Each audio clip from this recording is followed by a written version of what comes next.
What is up, everybody? CP and SJ with you for another week of Every Day We're Covering as we get into talking about the college football season coming to a close. The national championship decided on Monday night in the CFP Final.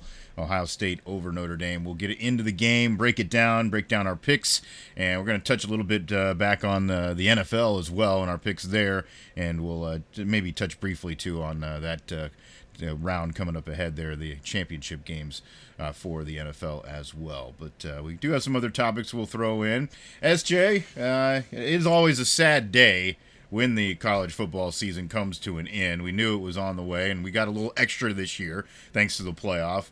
But yeah, sad to see it come to a close. Yeah, I mean, I don't know. I guess kind of part of me was like, yeah, I mean, we have less games to pick, as that's more of what I was thinking. It's like we talked about, it's a little bit more user friendly with football being like a once a week type sport. So that's where I give the nod to football there. But I don't know, the way that it got to the end of the season, where it was just like anytime some like newsworthy or anything like worth speaking about in the college football world, it was just complaining and somebody feeling like they got hosed or whatever. So at this point, I kind of want to break, like, because even now it's like the expansion thing's talking and everyone's like, well, see this, see that. So yeah, it's I think we're due for a break, but it was we're always a little bit it's a little bit bittersweet to end that season. But the game was maybe better than at the end, at least.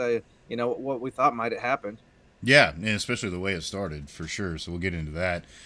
Yeah, and I think there is something to be said, too, about the timeline. We may touch on that as well, because, yeah, maybe the season did need to be over. I guess just from a loving to watch football perspective, yeah, always sad to see it end. But, yeah, maybe the timing also wasn't perfect for this, and I think that's something that may change down the road. But as we get rolling here, we have to talk about what's fueling us as well through the pod, and I guess getting us through onto the next season here as we'll get into the off-season banter.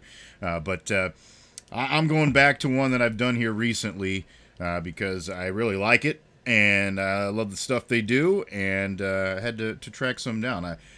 There's a rumor there might be some a little bit of this coming my way as well from a little help from a coworker who's got a hookup there, but I went and got some of my own anyways.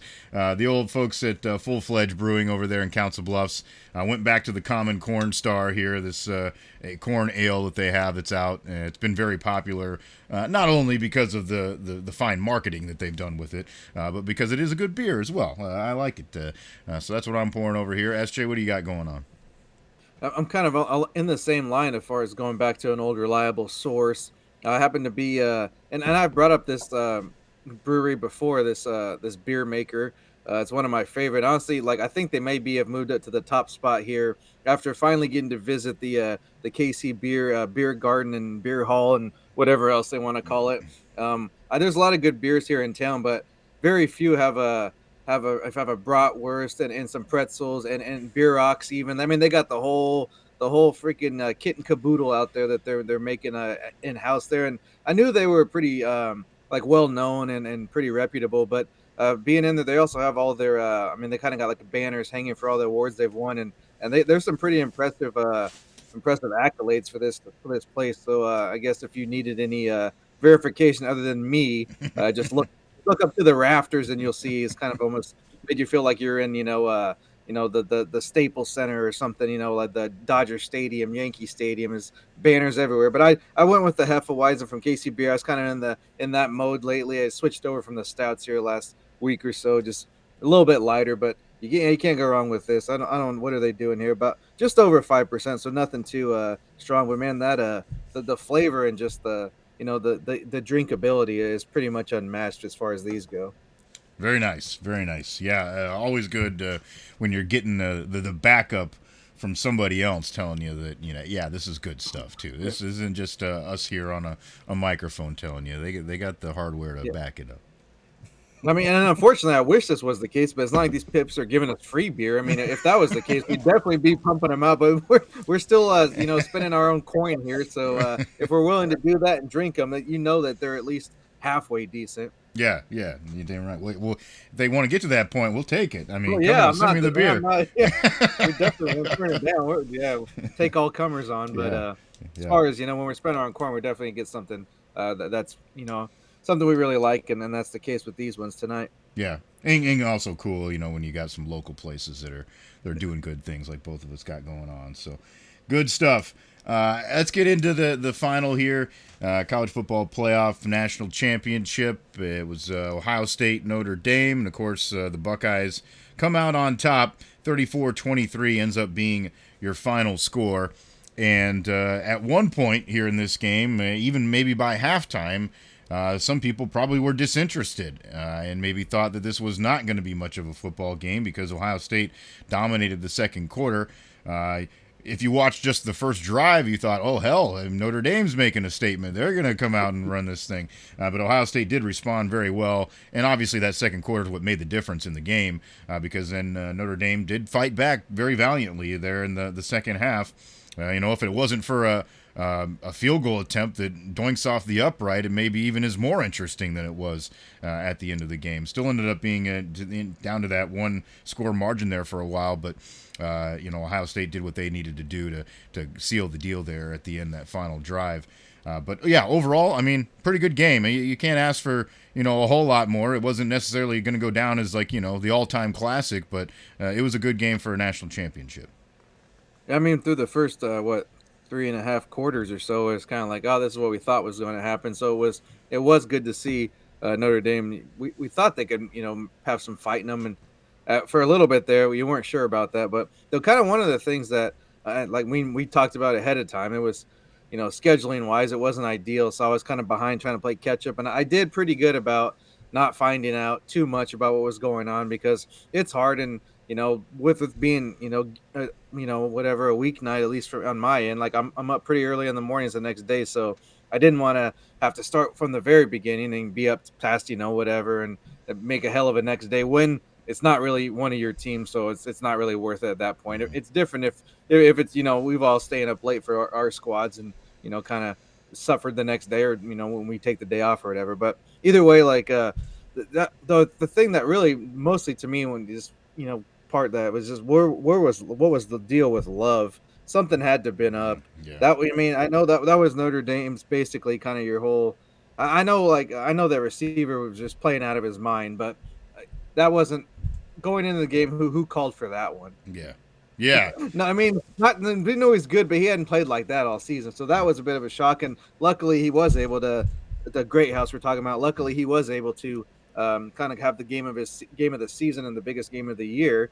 Otherwise, it would have stayed ugly, and they wouldn't have made that comeback because the plays he was making, it wasn't like he was wide open. I mean, here and there, but for the most part, he was well covered and just coming. I don't even call those 50-50. I don't even know what that was. Some of those were like 30-60, or 30-70, 40-60. Like he was freaking just pulling the ball from everywhere. So, but I feel like they didn't try to run the ball. I mean, I remember a couple of drives there in the third when they were starting to mount the comeback, but I mean they would 3-4 plays in a row without run. I mean, maybe a quarterback run here or there, which I still don't get that. I know they had a little success, but to me that he's still not a running quarterback. I mean, you can say whatever you want about the plays he's made, but as far as like when you think of a running quarterback, that's not the way it looks like. It's kind of labored. Seems like he could fumble at any moment. I would not feel comfortable watching that, 10 or 15 times a game. That would, I'd really be, biting the nails with that guy running the ball if I was a fan of that team. But, I mean, the way it ended just was kind of like fitting, basically like, Ohio State puts it away with basically just like a friggin' chuck it up and go get it type play to Smith. And I mean, that's kind of that's why they're the national champion because they have players that can do that. And, regardless of how, inconsistent the quarterback play was, there was enough around that to overcome it, and I think they knew that coming into the season. They just had to put it all together, and they did so at the right time of the year. Yeah, and and I thought overall Will Howard had another really good game. I mean, at the first half, I think it was perfect almost there. So you can't ask much more than what he was able to do. And yeah, that last play was very fitting. Smith runs a great route. I mean, it was just the defensive back really had no chance. It was just like he ran the perfect route. They throw a good ball. Like that was just going to happen the way it turned out because you left him on an island there. And before that too, he made a couple of plays early in the game where it was like, okay, I mean, that's where their strength is. That's how they're going to win this game, and that's exactly what they did. They went to their stars, and Judkins obviously had a terrific game too. So the guys that you thought would step up in the big moment absolutely did for Ohio State, and then that's how you win that type of game. Those guys have to have a good one. And not only making the play, I'm just calling that, making the decision. Like, we're gonna go for it all. Like, I thought that was, I couldn't believe. Honest, I was expecting another run and punt. So for them to do that, like, obviously it worked out and looked like a genius at that point. But that was a hell of a high risk play. But like we said, they have the athletes, and that's why they're the national champions. Yeah, yeah, and it was the right call against what Notre Dame decided to do on defense. They decided to bring the house, so there you go, get it out. I mean, I understand, like, you can't always do this, but in that situation, I don't see how you don't double players just like that. Like, whether you're not getting the pressure on them or not, I'd rather at least have a guy or two there to knock it away, or at least something. Even if, I mean, I guess if you get a penalty, it kind of ends the game there too. But I don't. I just, that one-on-one with a player like that is, I don't know how you expect to come away on the right side of that, other than a big time mistake or a holding or something like that on the offense. Yeah, I mean, you're it's much easier to say somebody else beat you. Like, that for me as a fan, it's like, okay, we let the best player go do what he does against one guy. Like, Right. why would we do that? And I mean, he made it look easy too. That's what makes it worse, because he just, like, I mean, I don't.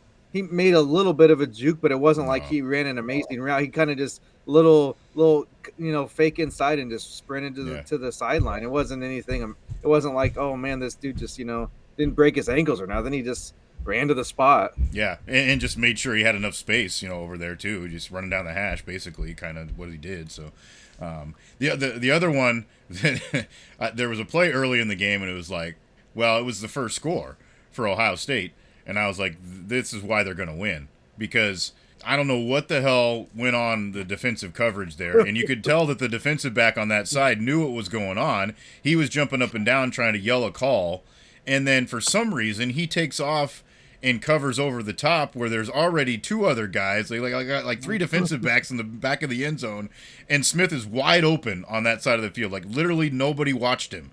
Like, how the hell do you let that happen? That to me, like, one-on-one is one thing, but not even covering the guy, that's a major failure somewhere.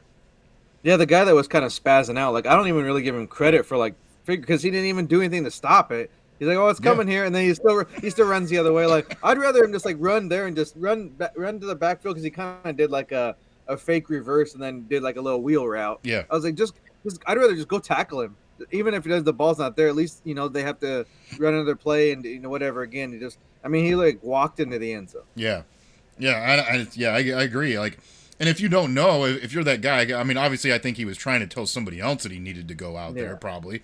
But if you don't know that guy's getting the message, like, I'm just gonna go do it. Like, screw it. Yeah, they're like, you say switch or something. Like, you stay inside, I'll go out, whatever. Like, you got to be able to kind of ad lib that stuff. Yeah, that one was wild to me. I just didn't. That's just kind of one of those. It's like, and I'm sure as the coaching staff, they're just like probably up in arms, like, what the hell are we doing out here, guys? So yeah, that's tough to take. I will say, obviously it was very impressive the way that Notre Dame started the game, and that you talk about Leonard. Yeah, he's definitely not I would say your prototypical running quarterback, but it was working that first drive, so they just kept letting him do it. And the guy, like, almost killed himself in the first drive because he's out of gas and puking on the sidelines after he's done with it. But that was the part too, though. When that drive ended, I was very impressed with how they did it to start, but also was thinking in the back of my mind, like, you just worked that hard on this opening drive, and your star quarterback is already out of gas. Like, I don't know that this is going to last. And that's kind of the way it went there in that second quarter a little bit.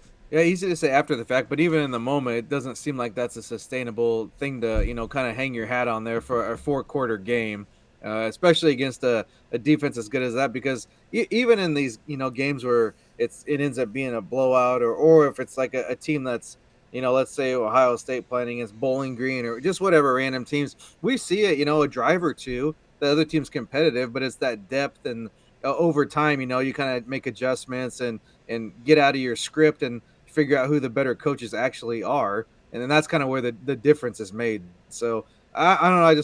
we mentioned that as we went through the playoff and just were talking about the games. It's like even someone gets up a touchdown or two, even it's like, well, that doesn't mean anything really. Like, wait till the second half, or at least the second quarter minimum, but definitely after halftime before you kind of really start, kind of stamping the game in most situations. Of course, there's those outliers where it's 40-0 at halftime. It's like, okay, well that one's obviously we've seen what the case is there, but these playoff games and teams that don't play each other a lot, and even teams that are just as good as they are, even if they fall behind, they're going to make a comeback. And Notre Dame did that too.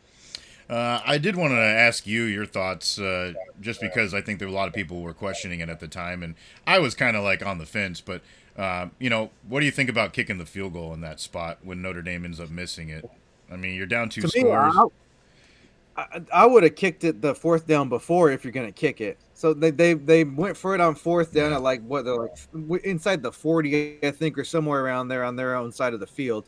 And so I was like, well, they're going for it here. They're not kicking a field goal at all, because even if you make that field goal, you still have two scores.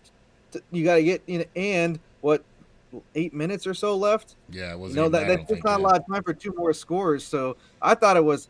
I didn't think it was bad to go for it when they did the first time, but in my mind, I was thinking like, if you're going to go for it here, then you're not kicking at all. And especially considering the issues that they've had with kicking, Hmm. that to me, I was thinking like, okay, they're going four down or whatever you say, four down game from here on out, whatever Yeah. the announcer quip is. But no, I was really surprised, and then the fact that he missed it is just kind of like it's just not going to be their day. No matter what happened after that, you just kind of know like those breaks. Those are the type of things you have to have. And even if he made it, it was like I said, I still think it was a long shot because time was not on your side. Hmm. To have to score three times within at least, I mean, let's say the last 10 minutes, you would have had to score three times. That's pretty tough to do when you only scored what, like 14 or something within the first three quarters, basically. Yeah. That's true. You look at the complete, entirety of the game. That makes sense. I guess I felt like when I was watching it, like, yeah, at first I questioned it. I was kind of like, well, what the hell? I mean, you got to do it. You're gonna have to score twice and get two-point conversions, which is already hard enough. I mean, the likelihood that they were going to do it no matter what was already bad. But I think the probably what was going through their mind though was like they had invested so much into that drive already. Like they wanted to come away with Walk away with something. zero. Yeah. Yeah, like Yeah. that would just suck, and obviously they still did. But Well, they did though, yeah. But you don't count on him missing it. yeah, Even for a struggling kicker, that was a chip shot. yeah, that was hard. That was hard for them to take. But I mean, do you think about it? How hard is it to actually just hit the goalpost? yeah, I mean, And what are then the they still odds? can Yeah, do it. I mean, it seems like it happens more often than it I know. does. Some have made it like a little narrow and stuff. So, not every year, but here and there a couple times, but mostly in the NFL. But it seems like it happens fairly often, at least more than you would think. And just, I mean, that's not a lot of real estate there, but No. it gets hit pretty regularly. Yeah. Well, and to hit it so that it doesn't go anywhere, like usually it's either glancing off one way or the other. This one came straight back pretty much. Like that's pretty hard to do. Yeah. I don't know if it's just seeing the physical, you can see those things so you hit them more often. I don't know what the deal is, but yeah, you're right. It does seem to be happening a lot more than it has in the past. The I will give Notre Dame credit, for first coming back to start the second half, and then also to still keep fighting after that too, because they did, still get another score to make it somewhat interesting after that. So, that gives them some hope. Certainly a lot to build on there from their side. Ohio State, this. It's kind of one of those scenarios where it was supposed to be their season, and it ultimately worked out for them. They had the players in place here for this 1 year run. A lot of guys that had come back on the defensive side, and then obviously brought in some players, both freshmen and transfers, that were pretty much were going to be maybe 1 year guys that got the job done and get them a national championship. So interesting, lots of storylines for sure to come away from the game. As far as our picks are concerned. We did okay there on the title game because I was looking for Ohio State to cover, and then also the overs in the game as well.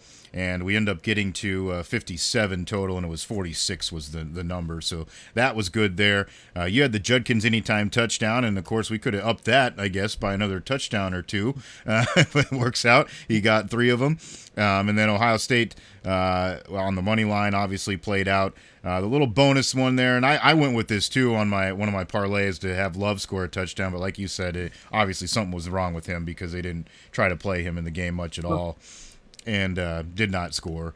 And then the other one that you did miss on was Ohio State having that first quarter lead. Obviously, that first drive took so damn long that they didn't have a chance really. Yeah, that kind of killed that one. But even with Love, I mean, it didn't matter on the pick. But as far as the game goes, like I know they have a backup running back. It's like I guess he didn't make the trip. I don't know. Like it was so odd to just a team that's kind of been this, especially in the playoff, but even people that watch them closely has kind of been praised for just being like next man up, well coached, all that crap, and just it disappeared. But that's sometimes what happens in the big moment. Well, and even we already knew that he was banged up, but like we saw still like glimmers of greatness from him in the last game.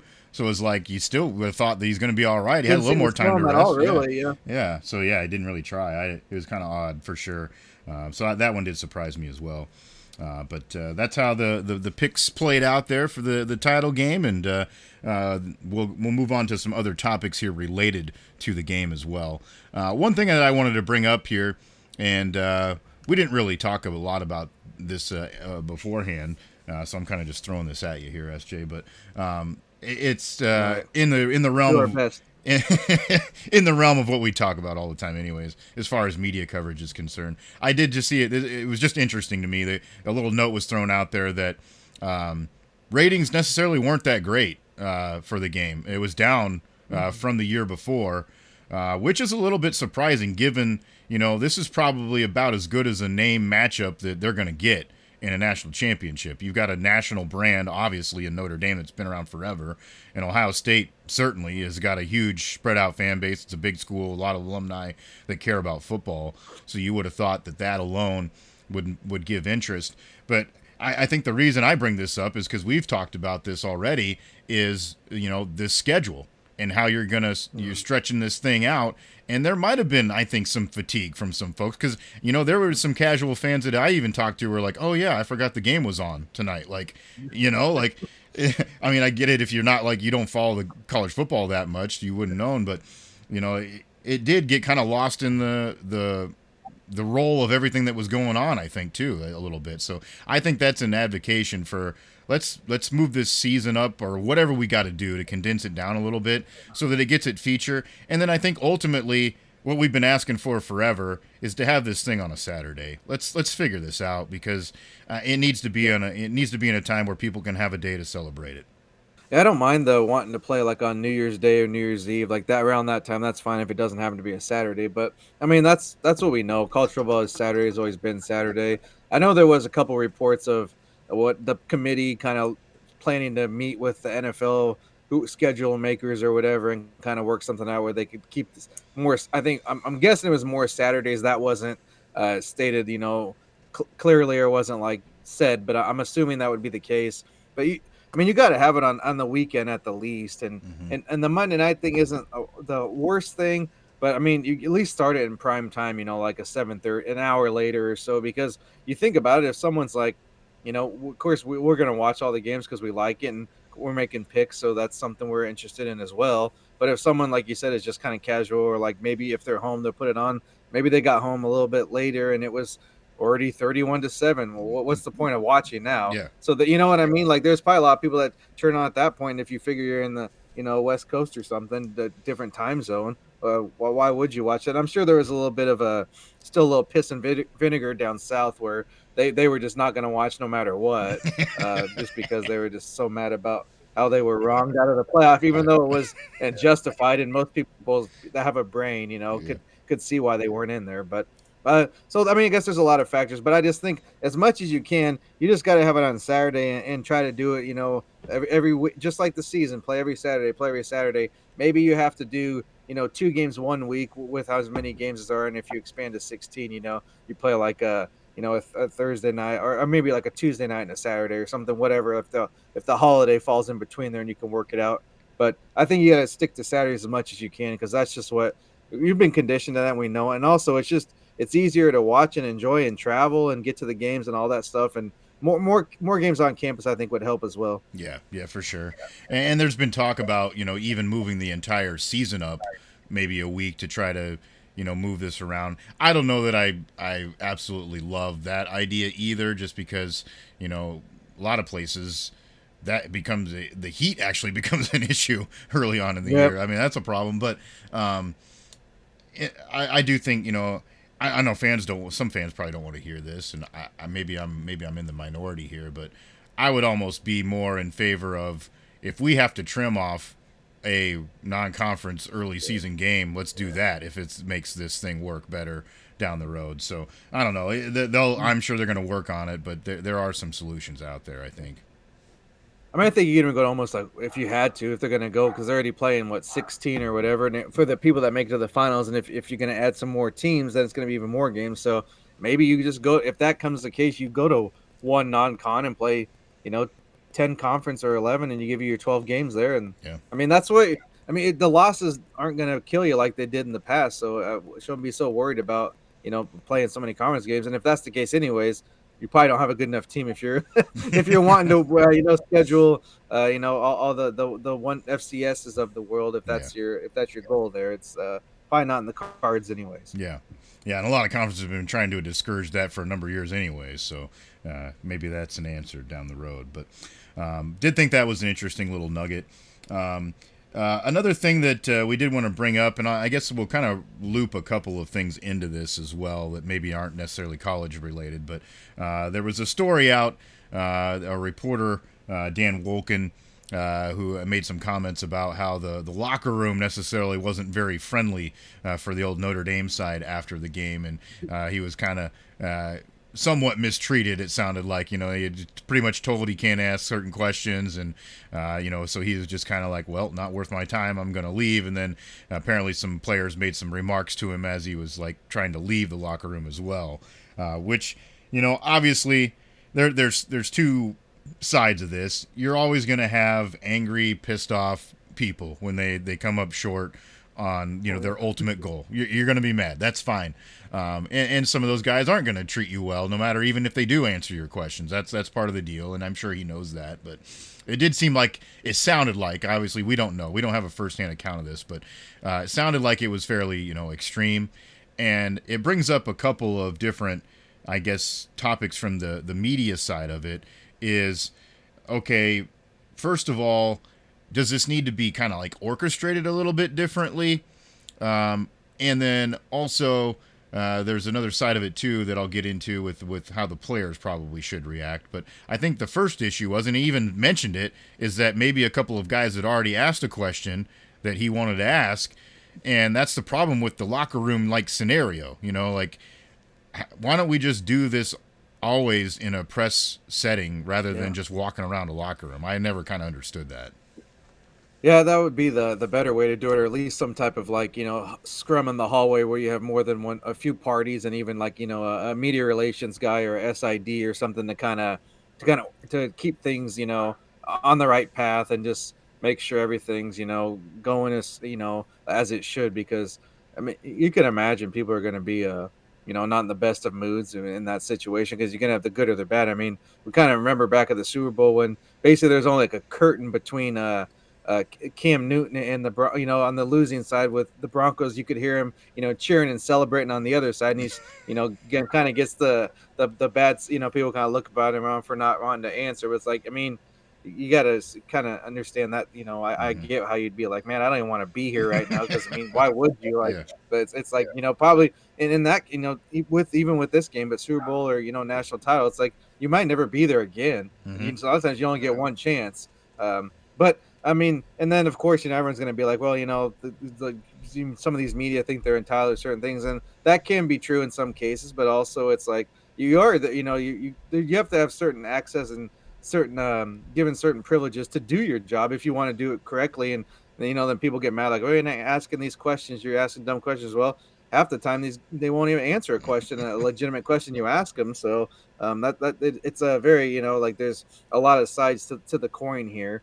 But And I do know a Notre Dame beat writer. I'm not sure if he's like with the Athletic or a local newspaper or whatever it is, their website, probably a Rivals thing or something. But either way, he did kind of verify that there was an unusual situation that happened, whatever it may be. So, I don't think he probably has a little, of course, a stronger relationship because we've been there. Like especially when you cover like a team all year, and then when it gets to like the big competition, whether it be a state level or regional, whatever, kind of the bigger outlets try to kind of snake in there. And a lot of the coaches are big, nah, I'm going to talk to this guy first because he covers our team all year, so it could be that type of thing as well. So Yeah. there's a lot of, there's a lot of angles to this story, but I do kind of appreciate the honesty regardless of what happened, because I think a lot of times it's people are scared to kind of put themselves out there, and a lot of people are going to criticize your work. Well, this is why maybe it's not up to snuff, or why I didn't get the content that I wanted, because it's got to be a two-way street from the other side as well. Yeah. And I will say that that was one thing while I was in, the business and radio, in those moments where you had to go interview a player or a coach or whatever after they had lost, like, say in the state tournament, for example, they get to the, ultimate pinnacle of where they want to be, and then, yeah, they're heartbroken. So it sucks to begin with. Like, a lot of those things you don't want to really ask, but you again, you're kind of just trying to do your job and tell their story and let them say, because a lot of times they'll say something positive about how they feel about it. So that, I mean, people like to hear that too. But the one thing I hated, and this got worse as time went on, because of course then video became a thing. So then everybody kind of wants their own moment. And so then, yeah, you pretty much get a lineup. And I felt terrible for some of these coaches, and sometimes, because it's like you're going through the same interview like 5 times in a row before we're done here, because every guy wants his time. Like, and to me it was like I tried my best to just go ahead and like work in with someone else if they were okay with that, like, because I want to respect their time too, and I obviously they want to tell that story, probably the least amount of times that they can, so they can get the hell out of there too, because they're not real thrilled about it anymore. So it's one of those fine lines. Like, I get it, and you want the coverage to be good for your outlet, the best it can be. But I also think you have to try to, make that accommodation to make it palatable for the person that's on the other end of it as well. So I do think that's difficult, and like I said, I think that's just gotten worse over time with the way there's so much different forms of media now that are trying to cover. When you look at these, I guess we're going to talk about the biggest events, no matter what level you're playing at. It's almost like a surreal experience for, I mean, pretty much everybody involved, whether it be the fans, the players, coaches, even people covering it. Because I'm just thinking of like specific, sports, like across country. I mean, a lot of these, I mean, when I was covering it, like people are damn near passing out, Yeah. and then you have to like somehow try to navigate an interview with them. They're like, are you, like you need to get your medical attention first, and then I'll be over here waiting. It's just like, and then just imagine with like a team that kids that kind of dream about this thing their whole life, like they don't really know what they're saying, and like coaches even, it's like kind of just you're just kind of existing there for and then you probably go back and watch it later, and you're probably kind of embarrassed, or some of the things that you said, not in a bad way, but just like, damn, why did I say that? Like, kind of look stupid or whatever. But Mm-hmm. it's like you can't blame somebody for just, that's like the you work so hard for that, and it's a lifelong dream for a lot of people. So definitely a complex matter, but interesting nonetheless. I do think it was maybe some decent fodder rather than just the complaints that we were dealing with from the playoff and all that type of stuff. Yeah. Now the other side of this too that I do want to bring up, because I think this is more valid than it ever has been. Because a lot of times, and especially, I mean, we both covered it at even a lower level, at the prep level. So, then I feel like sometimes then you even have more of an excuse. Like, these are young kids. Like, you're not gonna grill them. Like they're out playing a sport. They're not. They're not being compensated. That used to be the case, obviously, here in college a little bit. So you almost kind of gave the college level just a little bit of a pass. Yeah, they were still held to a much higher standard. But now that we've thrown this whole, we're going to pay all kinds of money for all kinds of things, like, sorry, like, you're not just a kid anymore. Like, you're going to answer all these questions. There's a lot of people that have invested not only now their time, but their money into you and what you're doing. So just like, the pros have to stand up there and say why I didn't catch this ball, you're going to have to do it too. That's just the nature of the game.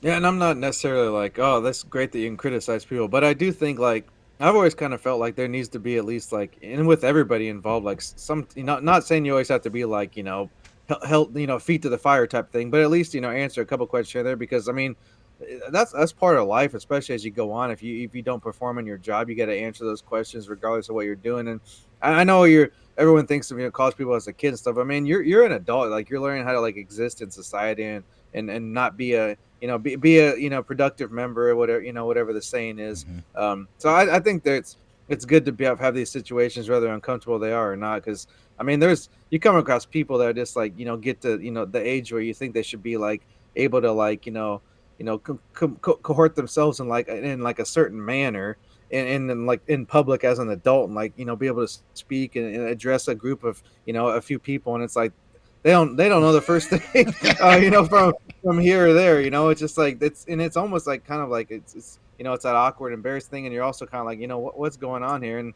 I guess I kind of see a lot of and to me like I put it more on like I guess whatever you want to call it, the authority figures, the adults, the parents. It's like at some point you gotta have your kids, you gotta grow up and you gotta say you can do this, and you've shown them how to do it and you've raised them the right way, and just it's you're gonna make mistakes, it's gonna be hard, that type of thing. But I mean I think to me that's a lot of why you get kind of have those 4 year buffer before you go out in the world is to learn how to survive and take care of yourself. And this is just part of it. Being an athlete, of course, is different because you get a bigger spotlight and that type of thing. But even just someone that's going to school in business or whatever, you have an internship, you give a presentation at a company, your internet, things like that. Like I don't know, that's part of it on the side. It's just different with football. Like I said, it's a bigger stage, but I think that's important for an important part thing to learn in life, especially when it technically doesn't matter as much. It's kind of get a few trial runs there before you're actually Yeah.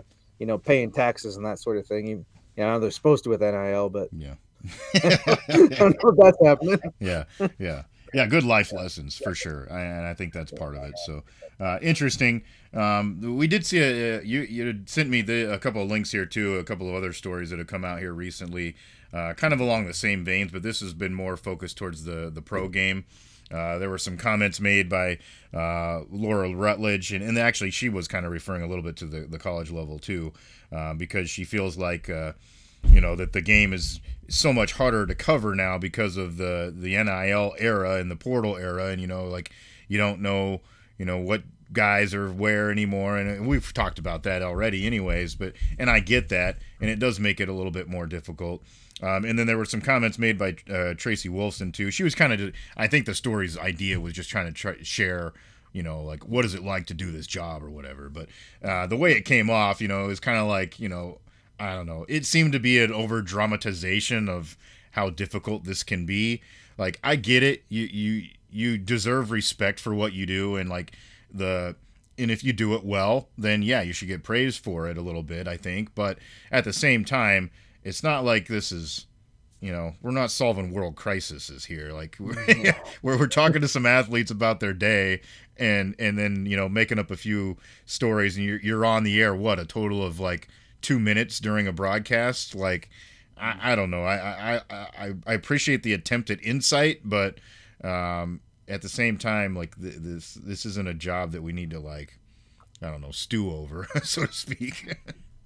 Yeah, I mean, it's kind of those situations where, like I brought up earlier, people, it's like I mean, I deal with, I'm pretty much see this on like a daily basis of like, there's such that the level and across the board, at least in this country, it seems like a distrust with the media and like a lot of entities kind of that are trying to like just cover straight up right down the middle. This facts is facts. It's like nothing's taken as at face value anymore. So these are the type of things that kind of, at least for me, kind of just a little bit of annoying and almost piss me off to a certain level, because it's like there's a lot of people that would, and not obviously if you've done whatever you had to do to get these jobs, so you earned them. Congratulations. No one's saying that you shouldn't be in the position that you're in, but you should realize the position you're in at the same time. There's lots of people that are working as insurance salesmen and teachers and things that shoot, they would kill the trade spots to you, but they had to give up their dream in the business because there's only so many spots, and it doesn't always mean that they're less qualified than you and you're better than you. You got to get a break. You got to know somebody. You go to a certain school and you're basically guaranteed a job. In some cases, whether you're the best person for it or not. So there's all that factors into it. It's like, I mean, yeah, maybe it's harder to cover it, but maybe just spend a little more time. I did, as far as I check, most people don't go into an office every day, so you got whatever hours you have at home. Go ahead and do a little more research. Maybe make a couple calls. I don't think, like you said, it's not this isn't like I mean, it's an amazing job, and I think it's uh, obviously it's a much I don't know what's the way I want to look for it. I'm gonna say overlooked, but it's a thankless industry because it's very necessary, especially the true sense of journalism. And the problem is we got off the rails here with the McAfees of the world and all that crap. That kind of, I don't know how they people group that in the same because they can't think for themselves or read more than just a headline, so they don't understand that that's not actually what journalism is supposed to be. But that's I mean, that ship has sailed. Unfortunately, we're not we're not going back there as evidence of the type of media that's popular these days, and you know has somebody to read a newspaper, and that's like and I know they made their own bed with their business model and that sort of thing, but no, that's a different story for a different day. But either way, it's just it's overlooked, and then you get or thankless, as I said, and then you give you make these comments that kind of just feed into that mindset already. It's like, well, good job. You basically did it just to, kind of shitting on the rest of the crew here. Basically, is what you're doing here, and I'm sure that's not the intention. And it's a lot of times, I know as someone that's written countless stories. It's not always the intention of the writer, and it's not Yeah. always the intention of the source to sound like that. Hmm. Even people that are Pulitzer Prize award winning writers, that they don't get the final say on what gets printed. A lot of times you don't even get to write a headline. So Yeah. not, and people probably don't know. That's maybe what she should have put in her story there. That's what people don't know, is that type of thing. And a lot of it's I know TV's different, but you still have your limits aren't maybe space, but it's time constraints. You only have so much time to say so much stuff. So some stuff gets left, and maybe you had something else to a companion piece that didn't get aired. So, Hmm. but either way, it's just I don't know. It just kind of gives more credence to people that I mean I don't take any people those people seriously, but it was just annoying because it's like, why do you even why just don't say anything in that situation if you're the reporter that you're gonna do anything to make it. All you're gonna do is make things worse. Basically, Hmm. it doesn't need to be said. I mean, you could think it all you want, but just don't say it. Yeah.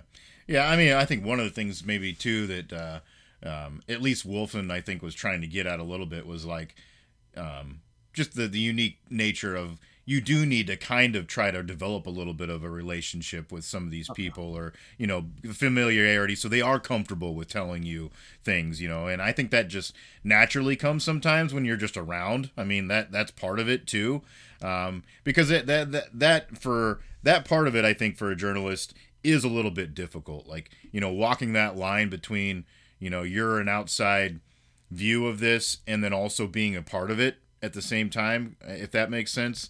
Like, yeah, you want to be friendly with them, but you can't also be too close either. So it's one of those deals where you walk that line a little bit too, and maybe When that I talked some about of it.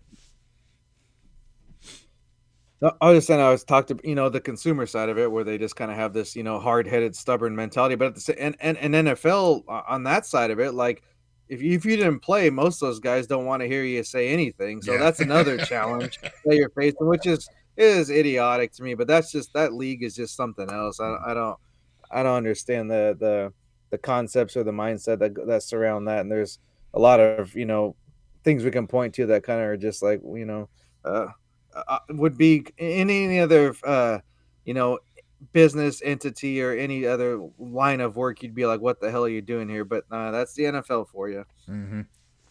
Yeah, but yeah, I think overall, I mean, kind of the what we were kind of coming away from that a little bit was just, yeah, I mean, be thankful for you're getting to do what you're gonna do, and yeah, okay, there's some difficulties, but you get over it, just like anybody else in their whatever job they do, you figure it out. So, but I think that obviously is going to continue to be just the coverage in general, like we've talked about, is going to continue to be scrutinized moving forward, just because maybe it has strayed away a little bit from the traditional sense of what we think journalism should be. But that's a whole nother deal. Talking about the NFL, we will do a little bit of recap here of what we had for our picks the last time around for that divisional round of games. And it was kind of a mixed bag. And of course, part of that, too, was just a little bit of the surprise with how things played. So that's also a part of this. But we start here with the NFL. The games that we picked, the Houston-Kansas City game, of course, was the first one on the slate. KC ends up winning 23-14 was the final. We were looking for that to be a little bit more of a high-scoring affair, so to speak. We didn't really think that it would stay as low as it did at 37, so we were both on the overs at 41.5. That did not come to fruition there as well. Of course, the other interesting side of that, too, was if anybody was playing lines. Of course, the Chiefs did decide to take a little safety rue out the back of the end zone there at the end that may have affected some people, which I actually, personally, obviously doing this, you would think that I would be somebody that's like absolutely pissed off at that. But I actually thought it was kind of funny because I just like, there has to be a line where like the players and the teams don't have to give a shit. Like it's not their job to care about your wager. So, people, because I immediately saw the, this is the NFL. They just wanted to screw people, like they meant to do that, like kind of thing. Like, no, they thought that was the best strategy for the way the game was ending. Whether or not you agree with that, fine, but it had nothing to do with what the hell the line was. But it was pretty funny the way it turned out. Yeah, all tinfoil hats aside, like there's, before it was like legal, or lived in an area where I was able to like actually, gamble on sports, like I never paid attention. I thought it was kind of annoying, honestly, when Nick Bakay would come on Sports Center or Hammer and Hank Goldberg, and then Berman, is always having these dumbass score. Like I remember being probably like I had to have been elementary age, and watching the game, and it would say the score would pop up and it'd say like whatever, like 20 to 16, but he'd have the arrow on the 16. Berman was.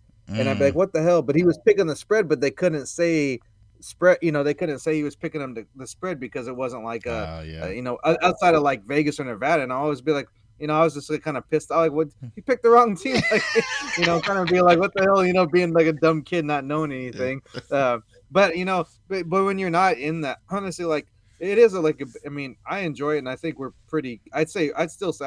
I feel like knowledge wise, we're up there with anybody. But as far as like how serious we take it and how obsessive we are, we're definitely on the more tame side when it comes to some of these sports gamblers, because it's like it's their whole life consumes them, and I don't think that's a good thing. And it's like but you think just because you're like, oh, what's the spread, what's the line, what's the number, and like I might check it, know it now, and I'll be like, somebody asked me, I'm like, oh, last time I looked it was like 4.5, whatever. But not everybody is. You think everybody has, whatever FanDuel on their phone? No. Yeah. Like, do you think everyone has whatever app you might use?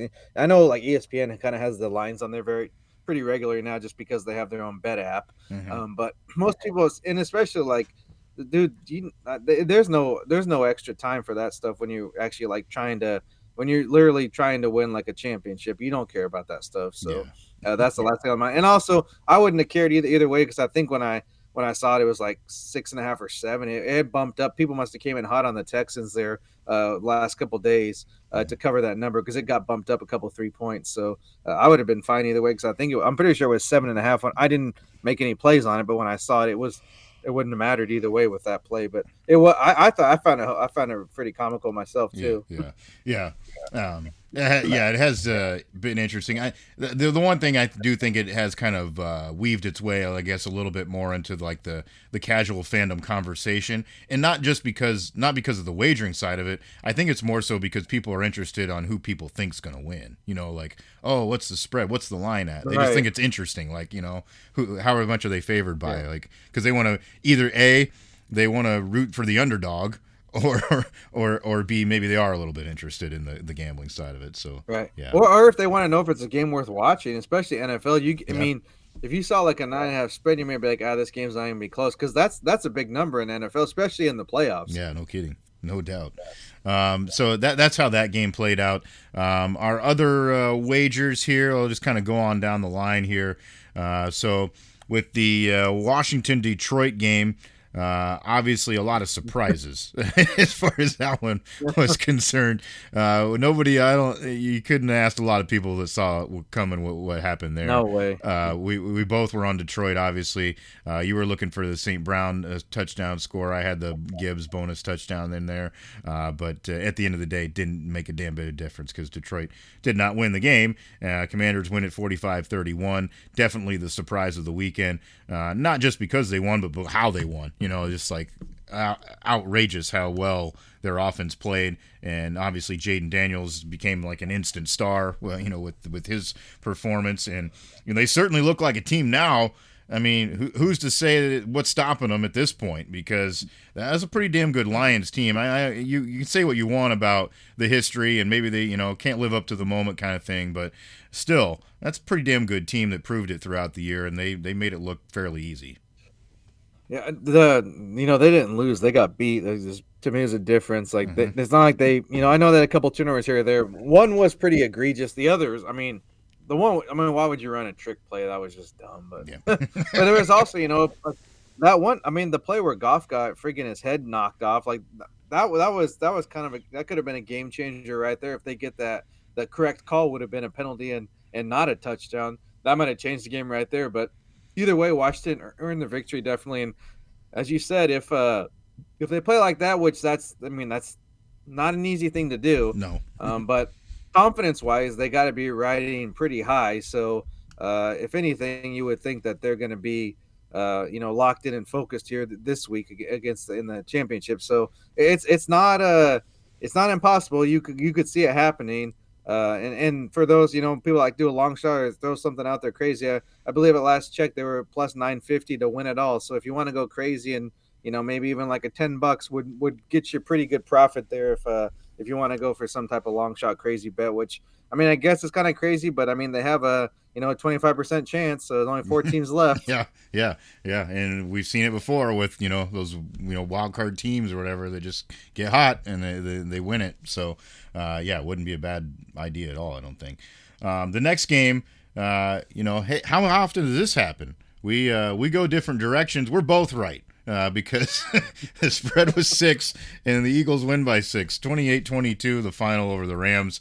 And it was a pretty interesting game, really. At one point there, you thought it was really over when Saquon rips off the 76-yard touchdown run and he's beating his head on the way to the end zone. You thought, oh, man, that's the nail in the coffin. But Rams came right back and got themselves right in position to do something again. Just couldn't make that last play. That's what it came down to. They got real close to winning the game, but the Eagles hold on. At the end of it, after it was done, I kind of felt like, in the pit of my stomach, man, the Eagles lucked out there. Like Rams found something there at the end of that game, and they were moving. So, they squeak one out there. It was interesting. It was at least entertaining to watch, I think. And I don't even think the weather that's the easy thing to say. It's like, sorry, someone bought them, but they played well up till the end. Even that last drive, they had a chance at the end there to, put together, a two or so minute their drive to extend the game, and they were right in it. So I don't think that was the issue. It was just Eagles just made the play at the end, and the Rams didn't. That was the only difference. But yeah, that was another team. The Rams.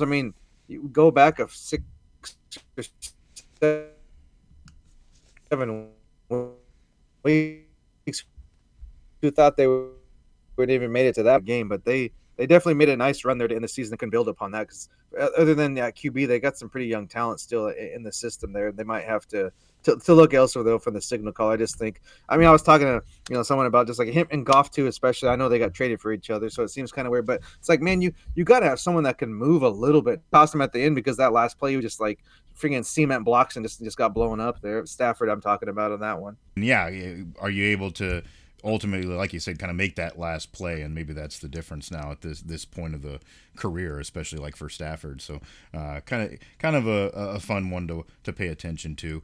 The other games or the other wagers that we had there at the end for that Buffalo Baltimore game. This was a kind of another good one. Obviously, came down to the wire, and the Bills ultimately get the victory. 27-25 is your final. 52 that ends up being the total, so you get right above the 51 and a half. Unfortunately, we Like, come on. we were both looking for the unders, and yeah, it got towards the tail end there, and I was like, oh man, of course this is how it always happens. Like, don't they always just figure it out and like start scoring in buckets at the end of the game? It looked like it was going to stay that way for a long time, and of course they get Baltimore 9 points in that third quarter, and then they both get a score there in the fourth. So was intriguing. Obviously, a lot of the talk sure comes from the way that Baltimore didn't make a couple of plays there down the stretch when they had the opportunities. Unfortunately for Mark Andrews, he's the guy that gets it pinned on him, and rightfully so in some regards, because the game was in his hands. He had the ball right there, and I think obviously from a football fan perspective, we were all like, hell yeah, catch this thing. We want to see this go to overtime. This is perfect, but didn't happen, and it was a fun game. It was almost for me as well as one. It's like, oh, going to overtime, and then like he dropped him, like what, what freaking just happened? You're like, what the hell, like, and you got to see the different angle, and you could tell like that was a total choke job. I mean, you can't say anything in that, especially with a guy who's as sure-handed as he is in that spot. And I mean, it's the one thing. I mean, I don't know if it's kind of gets lost in the mix, and I think they maybe should switch to this. I don't think they will, but the in-season Hard Knocks has been going on right now, and they're doing the AFC North. And so they followed the Ravens all the way up through last week, because that was the last team left. If they would have made the Super Bowl, it would have kept going through the Super Bowl, which that kind of that would have been cool. But either way, I mean, if you watch some of those clips of him on the sidelines after the play, I mean, you couldn't ask for like a better leader than that, regardless if you think maybe he kind of doesn't live up in the big moments and that type of thing. Which this game, I don't think that was the case. I mean, we drove down the field to give him the winning score, and the player just dropped it. So.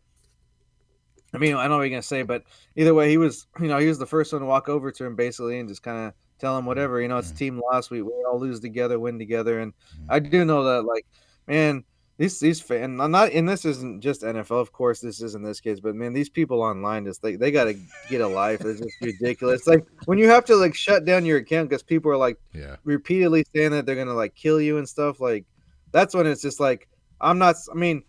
This is a totally different topic, and it sets a terrible precedent in my mind. But sometimes, banning these apps wouldn't be the worst thing for the right reasons, not for the reasons that seems to be happening, but for this reason where people are just stupid.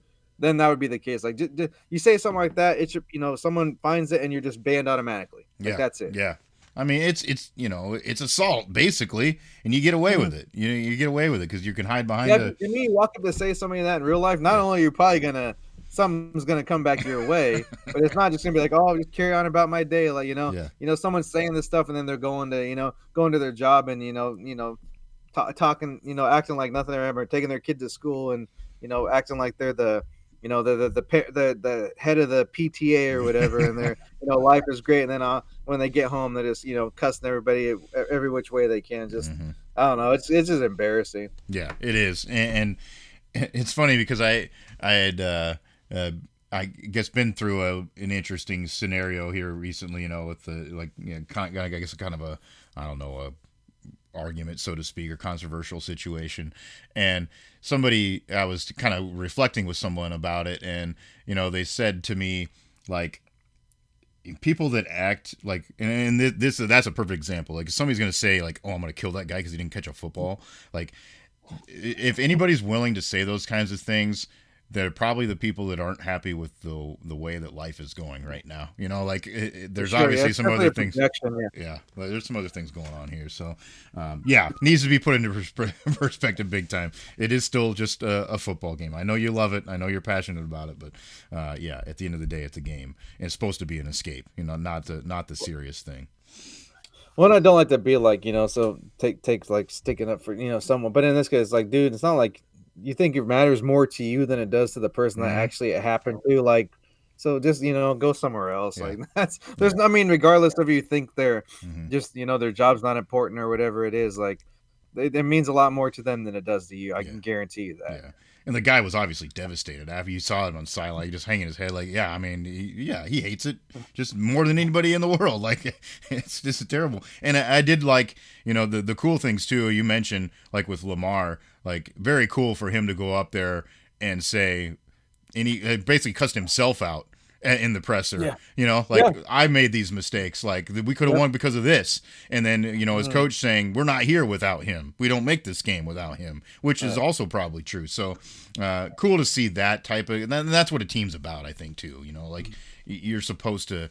You're supposed to pick each other up when you're down. You're supposed to lift each other up, and be great together or be bad together. Like that. That's how this things works. So the one thing I will say too, we were already bitching about, media frames. I did see some, of course, misframing of what Lamar said, and people trying to make it look like he was saying it about Andrews when he was saying it about himself.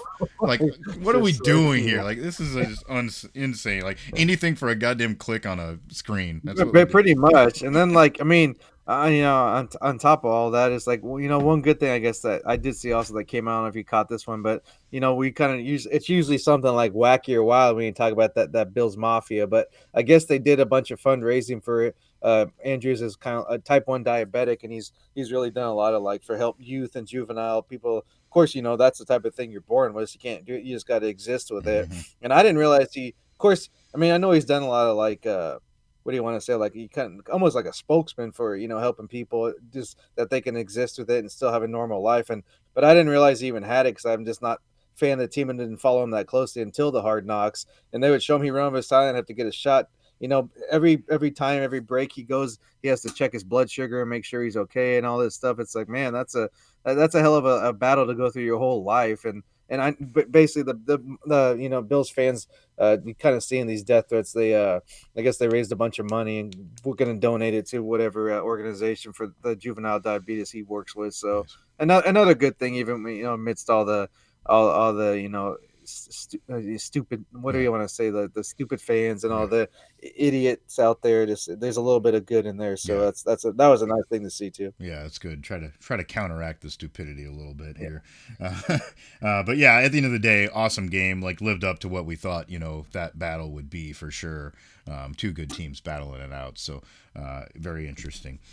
So that's how those picks here went for us. So we were looking for the under on that one, and obviously didn't get home. So moving on to the next round, just a quick little preview here because we do have the championship games now coming up here this weekend. We'll have a separate video out with our picks here, so we're not going to get too far into the weeds with that. But I guess just kind of our initial thoughts here on the two contests. You'll have the NFC first, by the way, if you're wondering how the schedule shapes up. That's a 2:00 kickoff on Sunday, and then at 5:30 will be the AFC game to follow. So we'll go to Philadelphia first for Commanders Eagles. Should be a lot of fun. I mean, obviously, the way that Jaden Daniels is playing, a lot of folks are excited to see what he can do again. And I don't know. It's hard to say that they're not going to do it again. The way that they're rolling, and especially to me too, the way that the Eagles kind of just eked it out there at the end of that game. It really makes you have the feeling that the Commanders can hang in it. And just from a quick betting thought perspective, they're saying Eagles by 6 right now, and I'd be happy to take the other way on that. It seems a little like we said. That's a high number, especially in a championship game in the conference championship game in the NFL. That seems larger than usual. So that's something definitely to peek at. And of course, you got, I mean, playmakers all over the field. So if you want some prop bets, you look at the McLaurin. You look at of course Daniels. Maybe look at his total yards. Of course, Saquon Barkley. Yeah. He's probably going to find the end zone. A touch push or two for Hurts, maybe get you another TD, and there's plenty of options out there for if you're feeling a little bit uneasy about maybe taking the favorite because we're usually there with them too, but most people like to root for that underdog, and it would be, I mean, whether that I guess when it comes down to it, I don't particularly care all that much who wins or loses, but it would be fun to see at the least a close game and competitive, and another down to the wire. We wouldn't be mad about that. Yeah.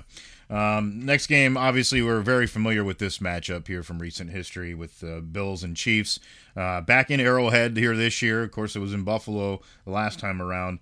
And the Chiefs, obviously, I think, one of the big storylines heading into it, and rightfully so, will be that the Chiefs have just kind of had the Bills' number in this spot. Not necessarily overall, because Bills seem to win the regular season matchup all the time, but when it comes to postseason play, the Chiefs have found a way to get it done.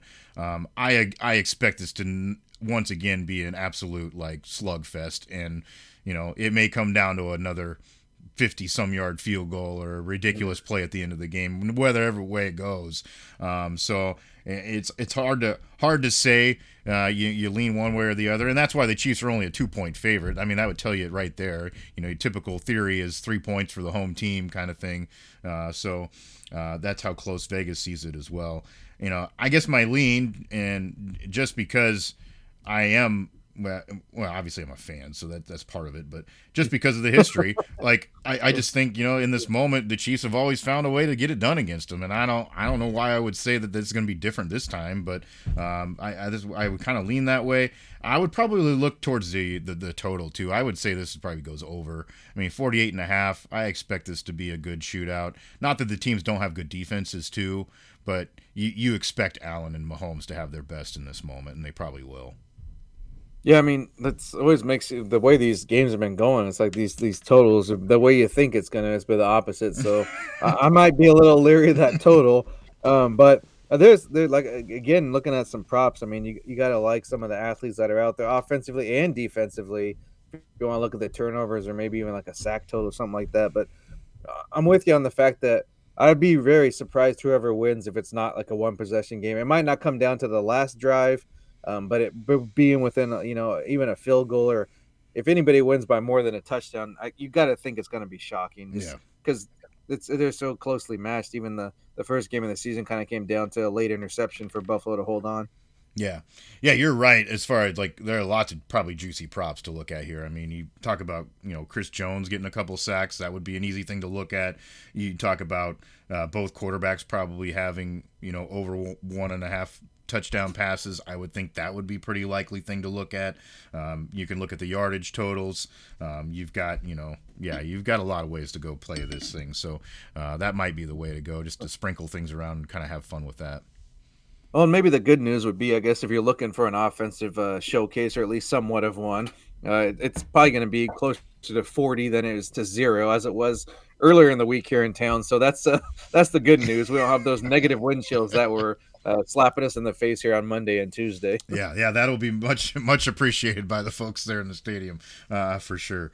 So that's kind of the peek ahead at that. Like we said, we'll have our official picks out there on the YouTube feed, so make sure you're over there, subscribe, get the notifications. They're on our YouTube channel. Every day we're covering, just like the podcast name. And then, of course, we'd love it if you would subscribe and share the podcast anywhere that you get that as well. All available, all the major platforms. Our main host site happens to be Spotify, but anywhere you look and search, you're going to find us. So we hope you do that. We hope you have some fun watching those NFL games, and of course, so after we get the picks out video form, we'll have the graphic stuff for you up on socials as well. So make sure you're following us there at SJM Bets, at Cherokee CP. Plenty of other stuff going on in the sports world too. I know we've kind of sprinkled in some other thoughts on, we will more on college hoops, on some fights that'll be here and there coming up. So make sure you're always on the lookout. We'll be throwing those things out there in graphic and tweet form there for you as we move along. So we hope you enjoy that. That's what we have for you here this week. We hope you have a fun time watching those championship games in the NFL. That's SJ Munoz. I'm Chris Parks. Thanks for joining us for another week of Every Day We're Covering. We'll see you next time for some more covers.